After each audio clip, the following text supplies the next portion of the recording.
Alexa, what are the latest news from the Caribbean Television Network? From Caribbean Television Network News. Even in his inability to lead, Ariel Henry enjoys the support of the United States. From Zoom Haiti News Daily. The Assistant Secretary of State for International Narcotics and Law Enforcement Affairs, Todd D. Robinson, reiterated the United States' support for the Haitian government in the fight against insecurity. Zoom Haiti News, français. L'ex-ministre de l'Agriculture, des Ressources naturelles et du Développement rural, David Nicolas, est mort. En Zoom Haiti News español, el gobierno de Biden agradece la colaboración de las autoridades haitianas en la gestión del expediente de migrantes irregulares devueltos al país. All right. Greetings, Earthlings. Happy Monday. A couple of programming notes for you. 1 p.m., our colleague Maher Nasser will be here to brief you on the conference that the Department of Global Communications will host together with civil society, which is the 2024 UN Civil Society Conference in support of the Summit of the Future under the theme Shaping a Future of Global Sustainable Progress. This will take place on May 9th and 10th of this year at the United Nations office in Nairobi in Kenya. Then tomorrow at 9:30 a.m., there will be a briefing here sponsored by our friends at the Permanent Mission of Ireland with the NGO Karama and Afghan Women's Forum, and that is pegged to what is going on at CSW 68. And just to keep you busy, at 10:15, we will have Jean-Martin Bauer, who is the World Food Program Director in Haiti, and he will be briefing you from Port-au-Prince to give you an update on the situation there.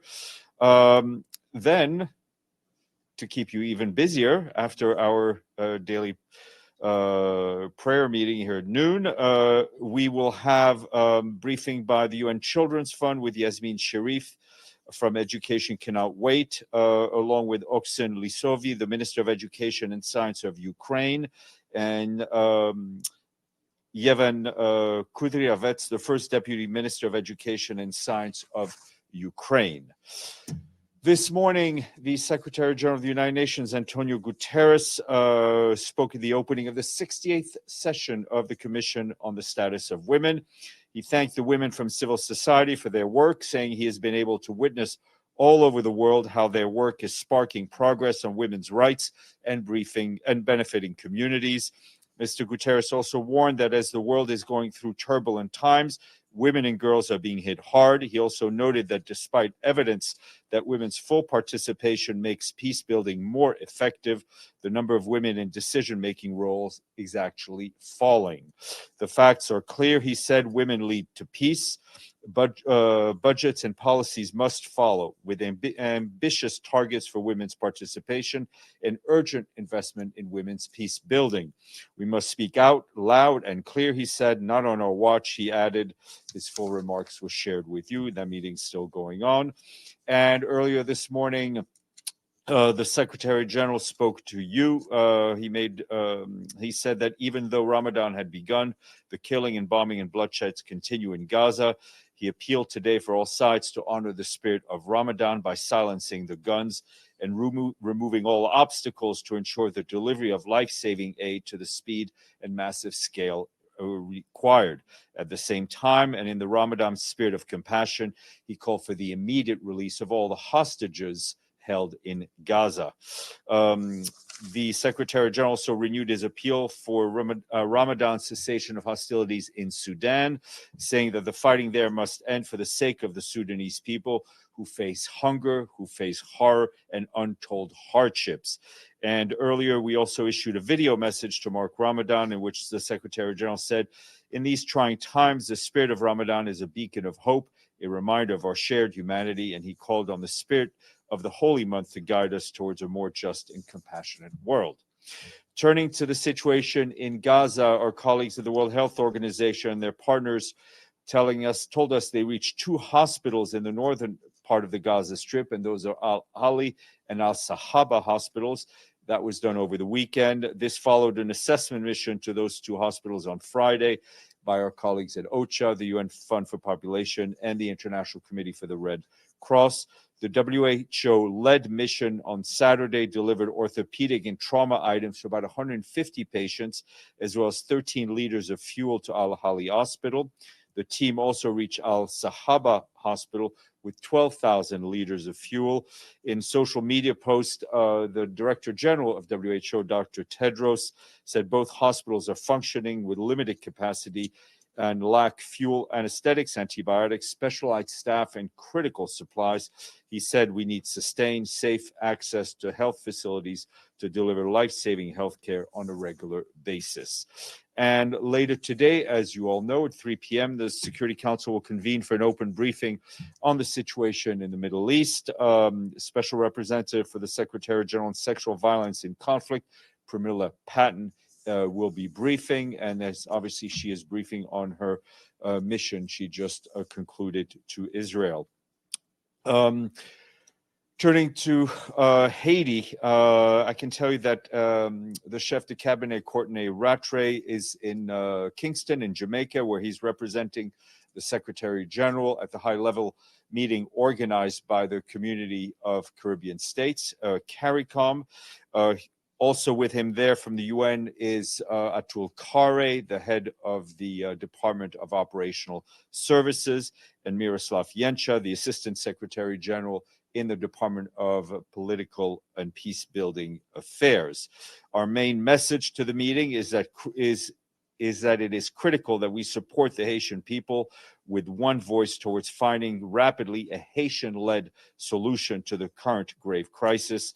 The Secretary General continues to call on governments and all national stakeholders to agree on immediate steps to stop the ongoing deterioration of the situation in the country and to advance a political process that will lead to elections.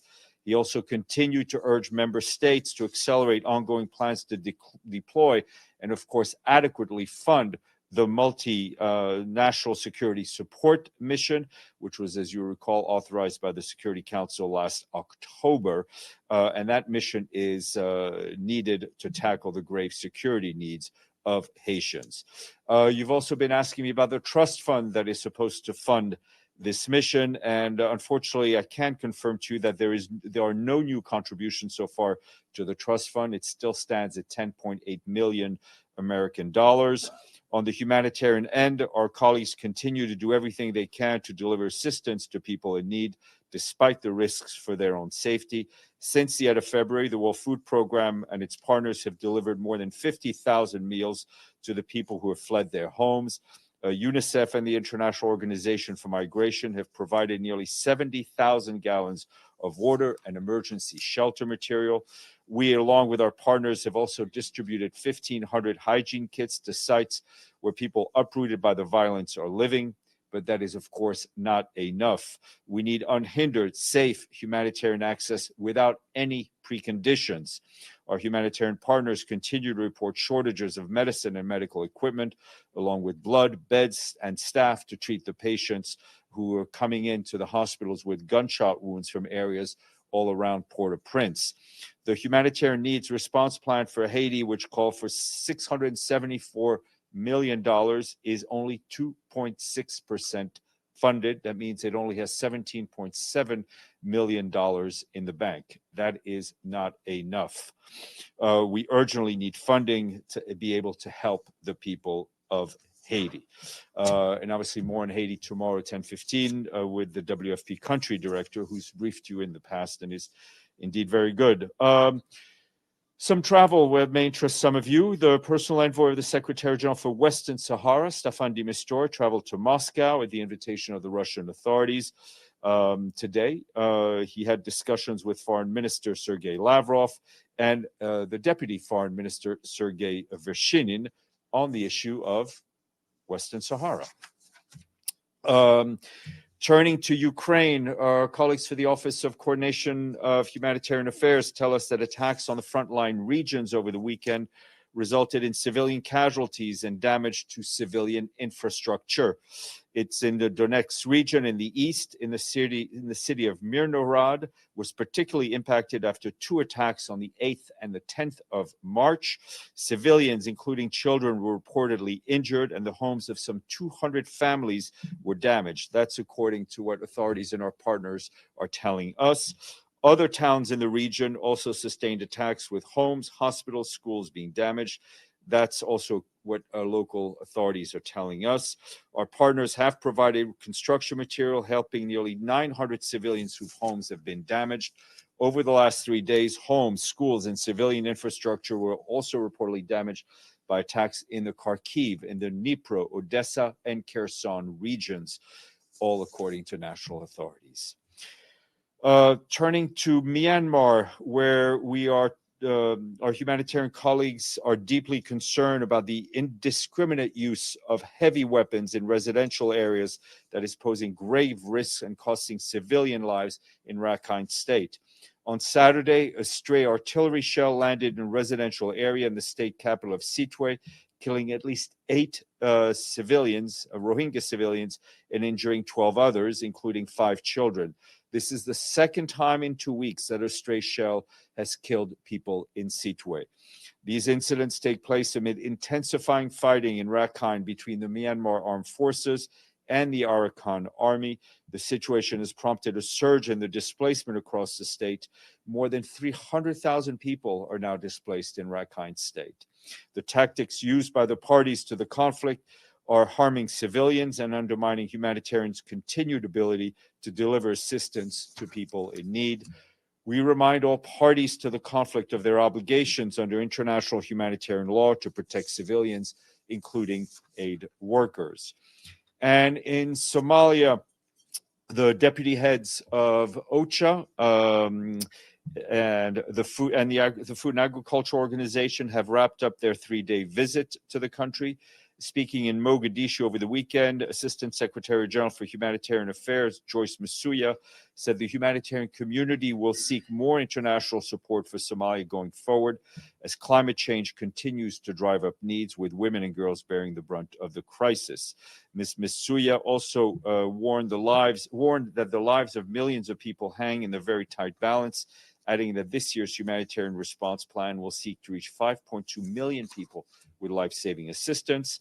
And staying in the general region in Chad, we, along with our partners, together with the government, today launched the 2024 Humanitarian Needs Response Plan, which seeks $1.1 billion US dollars to help 4.6 million people in the country.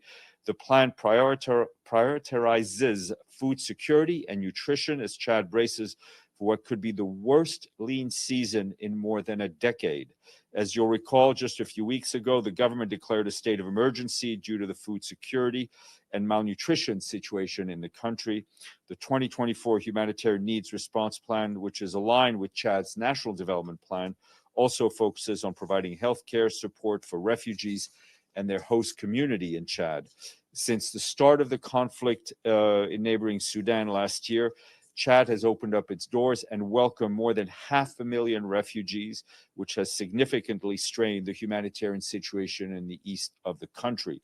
Meanwhile, attacks by non-state armed groups in the Lake Chad region basin are driving further internal displacement. Last year, humanitarian community managed to assist 3.5 million people, despite receiving just 1/3 of the $920 million we'd asked for.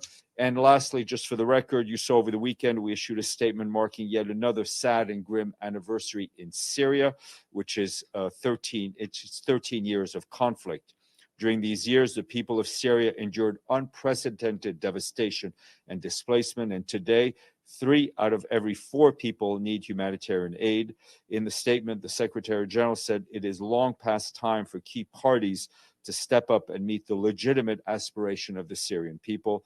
He underscored the importance for everyone to do their utmost to reach a genuine and credible political solution that restores the sovereignty, the unity, and the independence and the territorial integrity of Syria in accordance with Security Council Resolution 2254.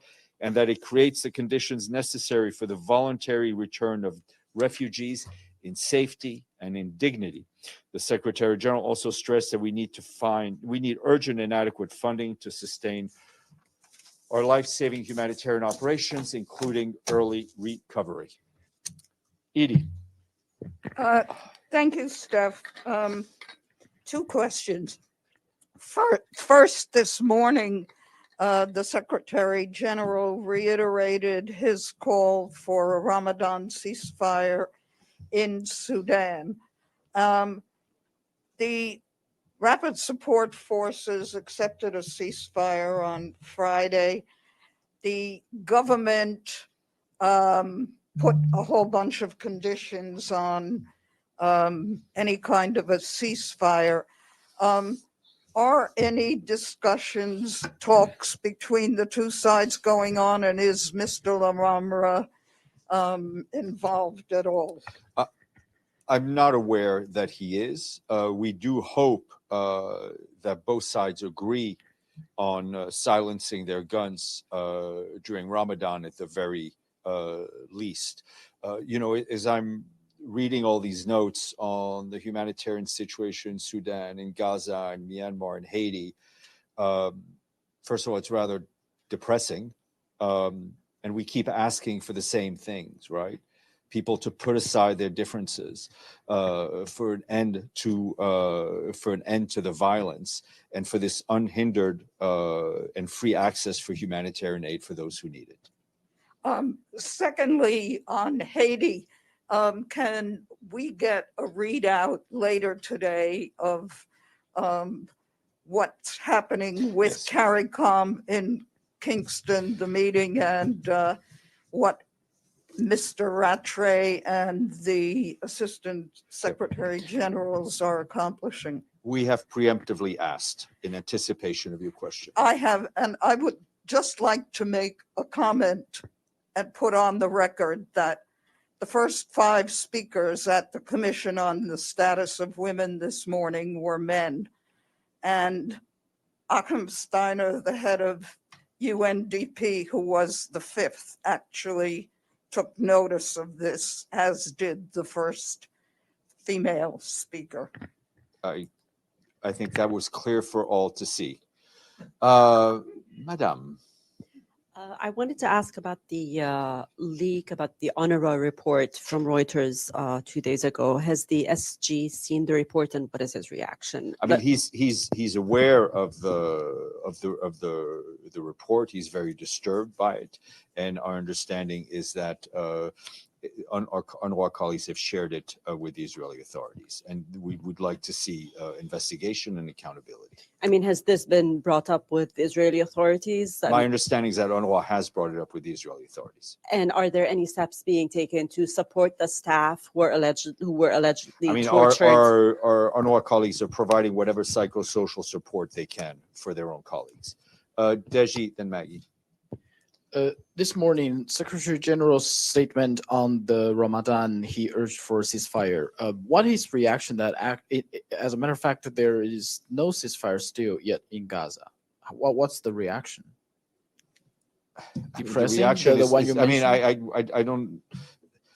The reaction is continued tragedy for the civilians in Gaza, continued tragedy for those hostages who are continuing to be held in Gaza, and he very much hopes that others will echo his call and that his call will be listened to. Does he feel disappointed that no one's really listened to Well, I the mean, international communities? It's not about his personal feelings.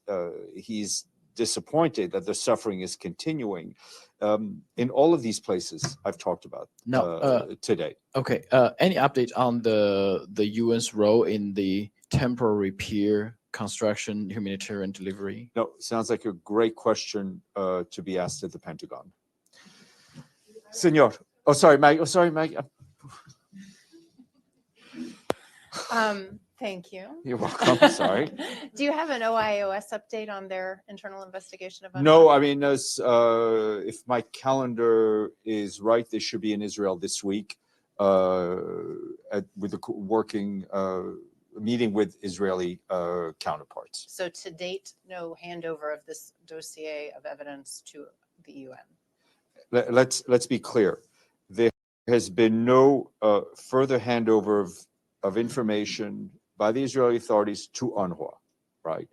I don't know what may be handed over or discussed between OIOS and the Israeli authorities. And one more, the Israeli foreign minister is in the building today for a 3 p.m. Security Council meeting, but I don't see him on the Secretary General's schedule today. No meeting was requested.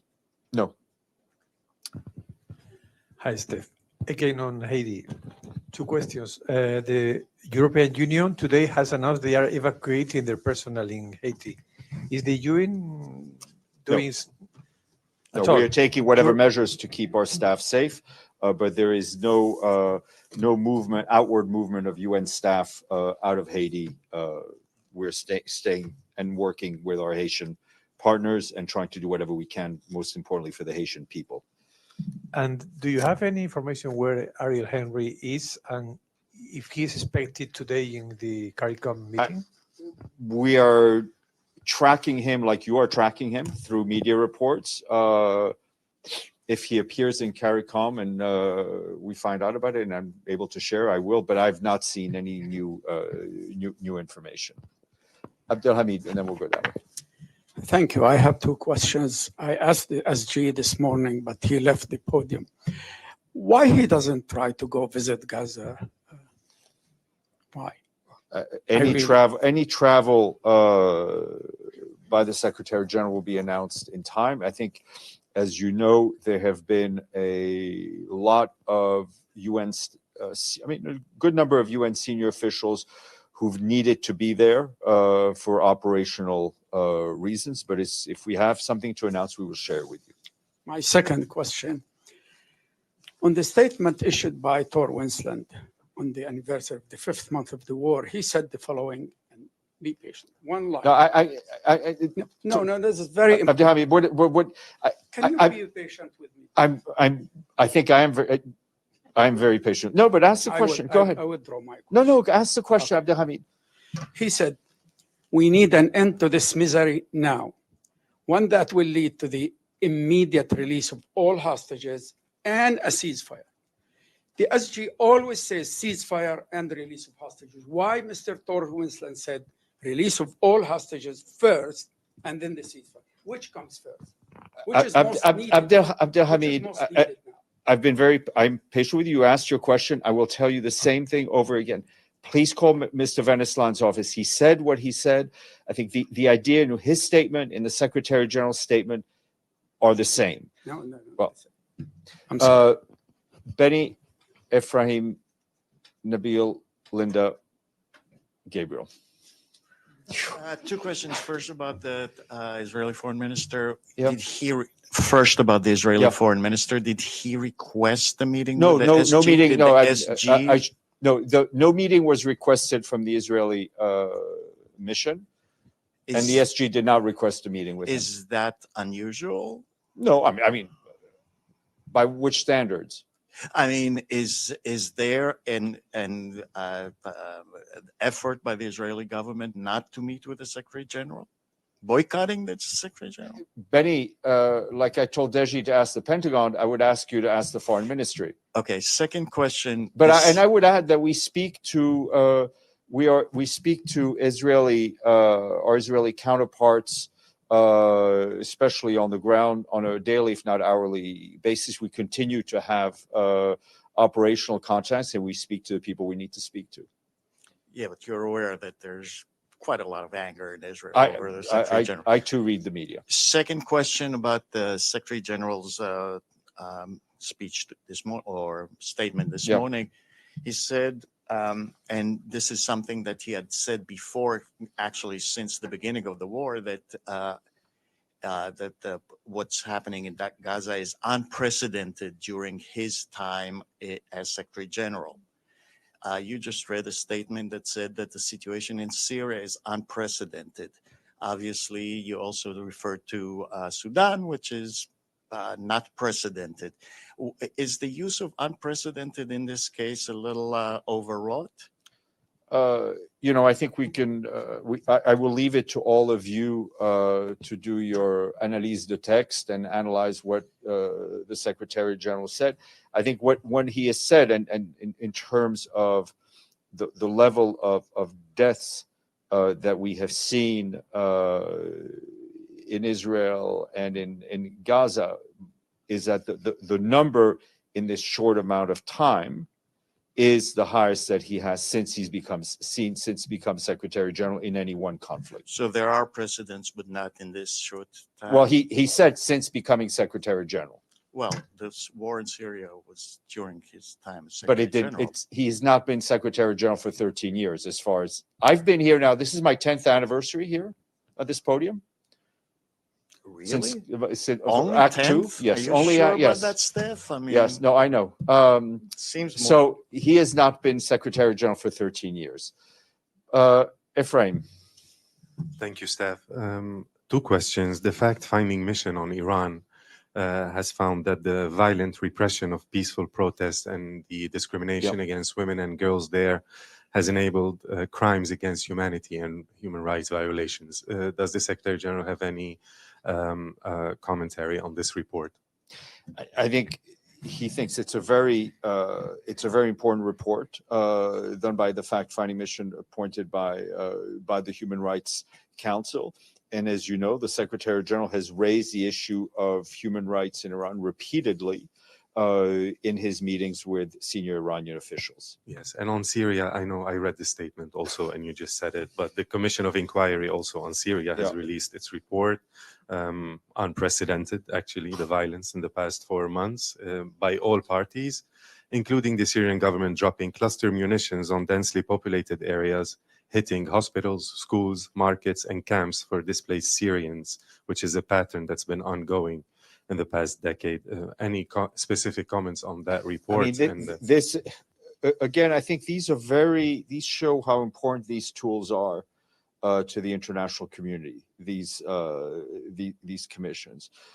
For our part, I think the Secretariat has been talking about and condemning very openly since the beginning of this conflict all attacks against civilians in Syria. Nabil, Linda, then Gabriel, then Benno, and then we'll go on.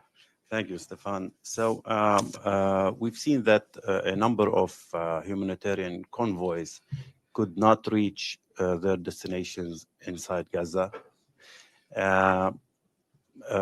for many reasons, but part of the reasons is that Hamas police or Hamas government's police is not functional maybe anymore. So does the Secretary General believe that the convoys need to be escorted by any kind of police or force or military presence? The convoys need to have some sort of security, right? And for quite some time, there was the de facto authorities provided some security to the convoys. We see what happens, and we've seen with our own convoys what happens when there is no security. Frankly, sometimes the trucks can't move from the crossing. Some of the trucks have been, people have taken aid because they've been stuck at checkpoints for a long time and they don't know when the aid is going to come again, and they act in a way that is understandable. Some of them have been looted by criminal gangs. Humanitarian convoys need some sort of security. So what kind of ideas the Secretary General is? Well, I mean, these are issues that we've been discussing on the ground with the Israeli counterparts and others. So do you think other member states can play any role in I don't know, any deployment, any support? I think the deployment of other security forces, I think, something that's been discussed, but it's something that would need quite a lot of preparation. It would need various mandates. So what we need is solutions today, not in a few. I mean, you see with Haiti, right? You see, we called for this. The vote for the force was approved in October, and we're now March 11th. Yeah, but I'm asking because now we have a draft resolution discussed in the Security Council. Is this, or could this be a good opportunity for the Secretary General to share some ideas to support the we've convoys? shared a lot of practical ideas on the ground to try to move things quickly. Such as? Increased security, looking at different options for increased security for our convoys. Linda, then Gabriel, then Benno, then Sahar, then Stefano. And then we'll get there. Thank you, Steph. Following up on the, I guess you could say, non-meeting between the Israeli foreign minister and the SG, I was just wondering, has the SG met with any high-level Israeli officials here in New York? Since October 2nd. Yeah, there've been visits of others coming from Israel. There have been some officials also coming from the U.S., from the Israeli embassy in Washington. And one other question in terms of the norm, if there is one. In general, does the SG invite foreign ministers, high-level senior officials from various countries that are particularly in conflict? In other words, does he reach out if there's a high-level person from, say, for example, Ukraine? Yeah, I mean, Does he generally invite, it's like any other meeting you'd want to have. Sometimes people, I mean, often, when visiting officials come to New York, they will request a meeting with the Secretary General. Not always, because sometimes he's seen people in other contexts before, and sometimes he will reach out. Gabriel, sorry. It's all right. Thanks, Steph. Housekeeping issue. Is the Secretary General going to be meeting with Joseph Borrell this evening? Yes, I think Borrell is on his schedule for today, if I'm not mistaken. Okay. Or tomorrow. You're asking me too many operational details at this early hour of the day. But I will find, it's not secret information. I will let you know. No problem. If and when he does meet him, we can get a readout of that. We can try. Yep. Thank you. On Haiti, a quick follow-up from a Friday question on Haiti. Do you have any update on the deployment of the multinational security support mission?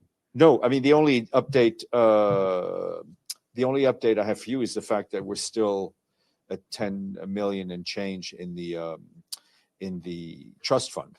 But I have no other details to share with you. Okay, and just a follow-up on the this floating dock causeway. I know you don't have anything to do with it. I'm not asking you about its construction or anything related to that. What are you asking me about? Okay. The U.S. Department of Defense said over the weekend that it would take up to 60 days to move the ship to the region and then another 7 to 10 days to build it.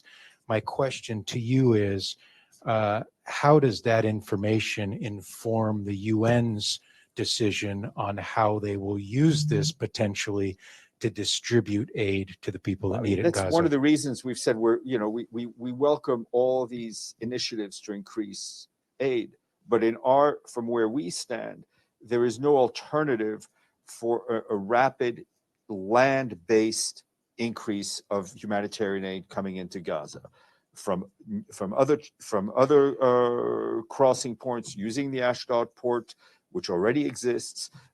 So obviously it's good that there's more aid coming in and in the pipeline, but we need things now. And this is not anything that's going to be even close to now, given we're looking at weeks. Sounds like a statement. Oh. Benno. Thank you, Steph. By the way, the European Union says the meeting Borrell and Guterres is Monday evening. Okay. Yes, it is. Thank you for confirming what I've been told, but thanks. Yeah, we were not sure. So I have also questions. Yeah. Does the Secretary General have any comment to the results of the parliamentary elections in his home country, Portugal, where right-wing party got 18%, which is a lot? Would it surprise you if I told you no? Okay. About Edie's comment about the CSW event and the male speakers. This just happened last Friday, as you know, with the International Women's Day. And maybe you agree with me that it's not like a great look, at least. Shouldn't somebody look into it and how these events are These planned? are member state-driven events, right? I mean, ask the question to the chair of the CSW. Ask the question to the member states who organize these events. Sahar. Thank you.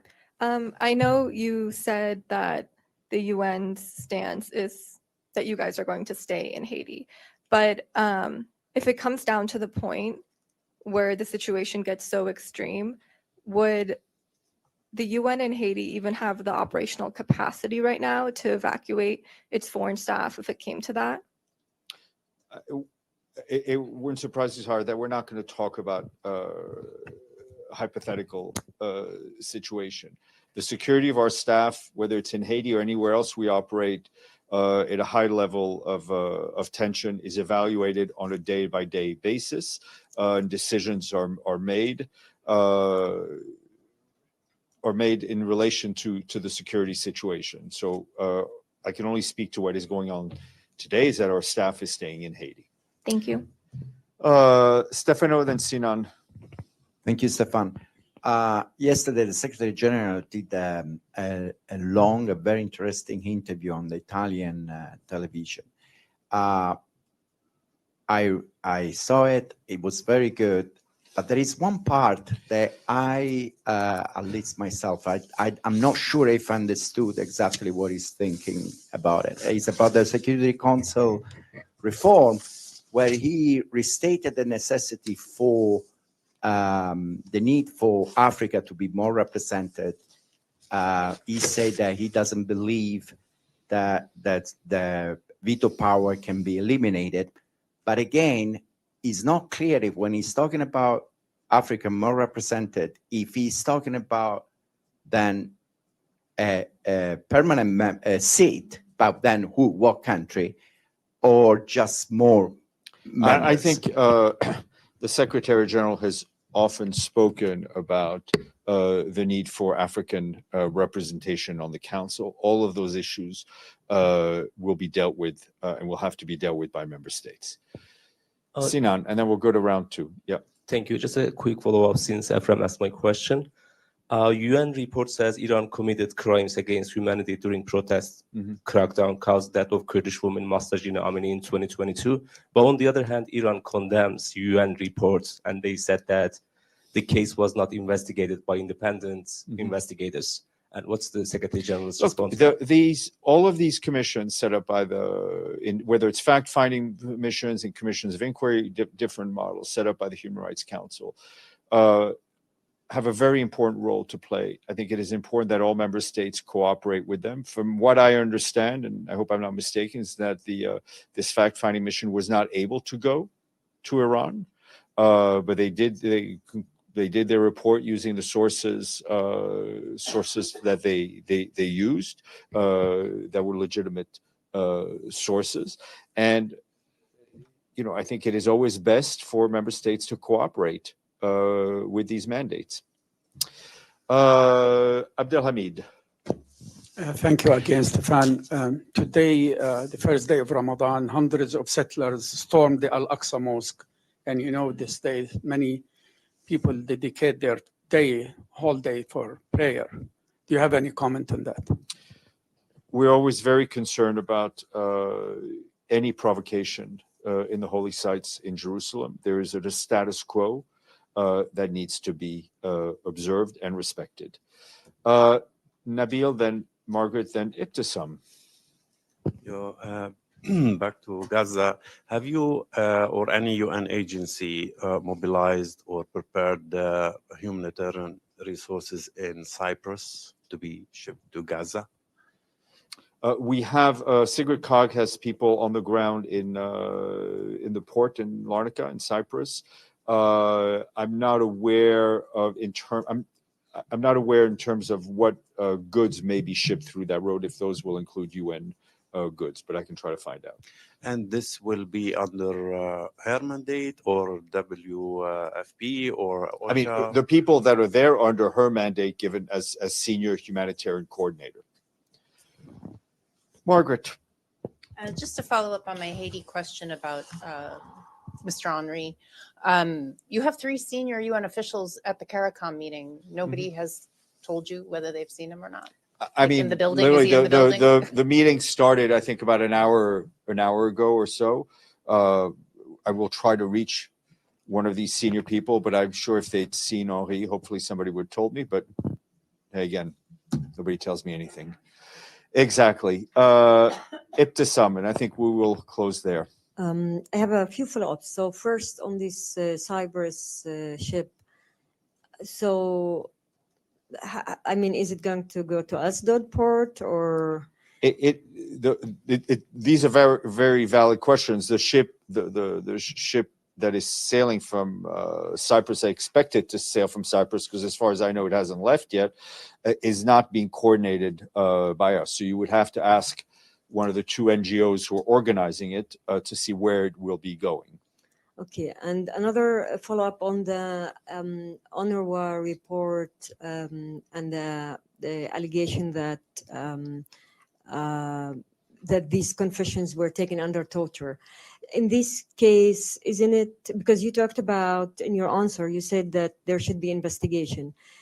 And my question is, when it comes to allegation regarding torture that happened against UN stuff, isn't it the UN that also supposed to have its own investigation? The two things are not mutually exclusive. As I've said before, when this conflict ends, or when this phase of this conflict ends, there will be boards of inquiries and there will be internal UN mechanism to look at exactly what happened in terms of how UN staff were treated, how UN staff died, and how UN property was destroyed. Last one. On the Sudan resolution that was adopted Friday regarding cessation of hostilities, you talked about it before. My question is, who is actually responsible for implementing that resolution? I mean, does the Secretary General has a role there and his envoy, or is it back to the court of the Security Council?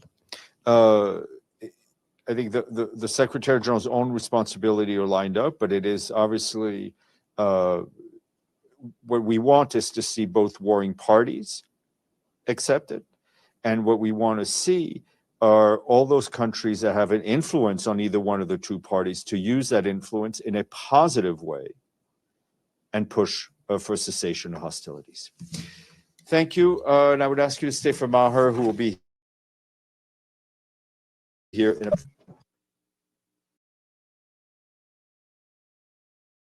Vous voulez toujours été informé sur ce qui a passé en Haïti tant qu'à l'étranger? Un seul rendez-vous. Zoom Haiti News à Caribbean Television Network.